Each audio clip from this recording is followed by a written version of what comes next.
Kesedaran tentang pencemaran alam sekitar perlu mengambil kira kesan pencemaran sisa mikroplastik yang menjadi ancaman serius kepada manusia. Ini kerana ramai tidak tahu tindakan pembuangan plastik menyebabkan sistem rantaian makanan tercemar melalui ikan yang menjadi sumber protein utama di negara ini. Isu mikroplastik antara fokus kempen kesedaran menerusi gotong royong pembersihan pantai setulang laut di Johor Bahru. Pantai berkenaan antara lokasi yang terjejas lambakan sisa sampah akibat kurangnya kesedaran kitar semula dalam kalangan penduduk. Program dilaksanakan Unit Amal Kelab Rotary Johor Bahru bagi menggalakkan sikap menjaga kebersihan pantai dan ekosistem marin termasuk menangani pencemaran mikroplastik. Mikroplastik ini oleh kerana mikro dia halus kan, jadi dia akan makan dengan dia makan oleh plankton.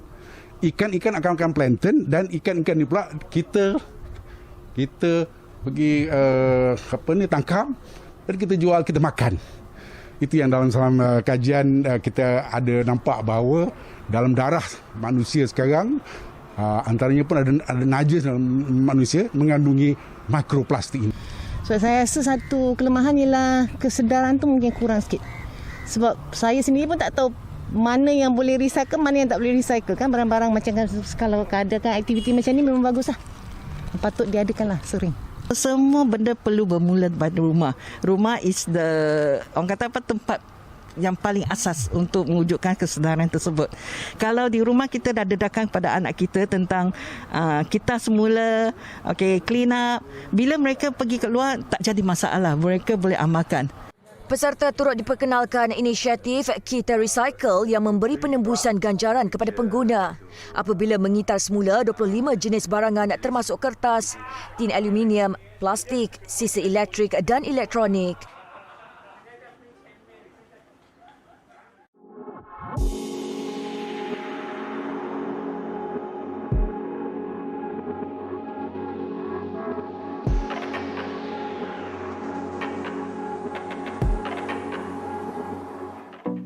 Assalamualaikum warahmatullahi wabarakatuh. Video ini memaparkan tentang kesedaran masyarakat terhadap pencemaran alam sekitar berkaitan pencemaran sisa plastik yang menjadi ancaman serius kepada manusia dan ekosistem bumi. Oleh kerana ramai yang tidak mengetahui tindakan membuang plastik secara tidak terkawal, terutama kepada punca air, boleh menyebabkan sistem rangkaian makanan tercemar. Video ini juga menerangkan bagaimana punca kesan dan idea-idea bagi menyelesaikan masalah pencemaran sisa. Pengajaran dari video, penggunaan plastik sekali guna dan pembuangan selepasannya sekali guna menyebabkan lambakan pembuangan plastik yang merosakkan persekaran. Oleh itu, kita perlu menggunakan penggunaan plastik sekali guna dan mempromosikan penggunaan semula. Yang kedua adalah kesan terhadap alam sekitar.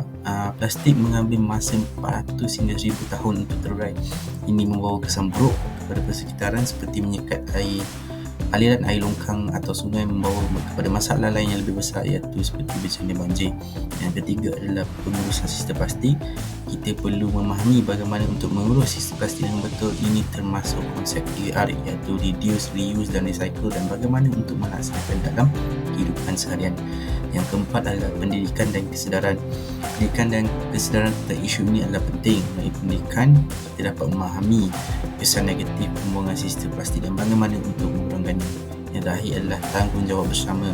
Mengurangkan penggunaan plastik dan mengurus sistem plastik adalah tanggungjawab kita semua. Setiap individu, komuniti dan negara harus memiliki tanggungjawab ini bersama untuk mengelakkan sisa-sisa plastik ini terbuang begitu saja di sungai.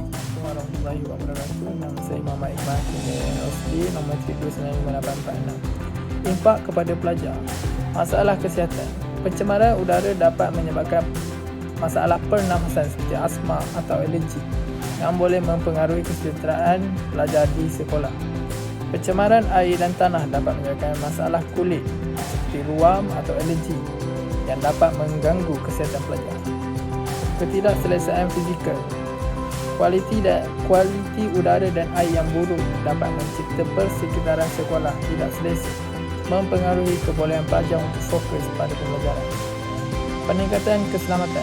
Tahap pencemaran yang tinggi, terutamanya pencemaran udara, boleh meningkatkan risiko keselamatan, terutamanya bagi pelajar yang mempunyai keadaan kesihatan sedia ada. Salam sejahtera dan salam madani. Nama saya Yuva Dian, nombor meter 296470. Dalam video tersebut, saya mendapatkan penyelesaian isu dalam konteks teori, iaitu jasmani, emosi, rohani dan intelek. Bagi jasmani, ia melibatkan komuniti dalam usaha pemeliharaan dan pengurusan sumber alam secara lestari. Selain itu, menganjur program pendidikan yang mempunyai kesedaran terhadap alam sekitar. Selain itu, bagi emosi, kesedaran dan tanggungjawab amatlah penting bagi individu ataupun mana-mana pihak terhadap impak emosi pencemaran alam sekitar. Selain itu, sokongan psikologi ia dapat menyediakan sokongan kepada individu yang mungkin terkesan secara emosi oleh pencemaran alam sekitar. Seterusnya, bagi rohani, pendidikan rohani amatlah penting bagi mendorong pendidikan dan pemahaman yang lebih mendalam tentang hubungan antara spiritualiti dan alam sekitar. Amalan keagamaan lestari dapat mendorong amalan keagamaan yang menyokong pemeliharaan dan perlindungan terhadap ciptaan Tuhan. Untuk yang last sekali, intelek, pendidikan dan penyediaan juga dapat menyokong program pendidikan dan penyediaan yang menumpukan kepada penyelesaian inovatif terhadap masalah pencemaran serta meningkatkan kesedaran alam sekitar. Pembangunan teknologi mesra alam dapat mendorong inovasi dan pembangunan teknologi yang menyokong kelestarian serta mengurangkan impak negatif terhadap alam sekitar. Bagi penyelesaian isu dalam konteks pada rutin negara, kumpulan kami telah memilih dua. Yang pertama adalah kepercayaan kepada Tuhan. Manusia adalah khalifah Tuhan di muka bumi ini dan bertanggungjawab untuk menjaga keseimbangan dan keharmonian alam sekitar. Seterusnya, manusia perlu menghormati dan menghargai ciptaan-ciptaan Tuhan dan tidak menyalahgunakannya untuk kepentingan sendiri. Manusia juga harus bersyukur dan bertakwa kepada Tuhan dengan menjalankan amalan-amalan yang baik dan menjauhi yang buruk terhadap alam sekitar. Yang kedua, kesopanan dan kesusilaan. Manusia perlu mempunyai nilai-nilai moral dan etika yang tinggi dalam berurusan dengan alam sekitar.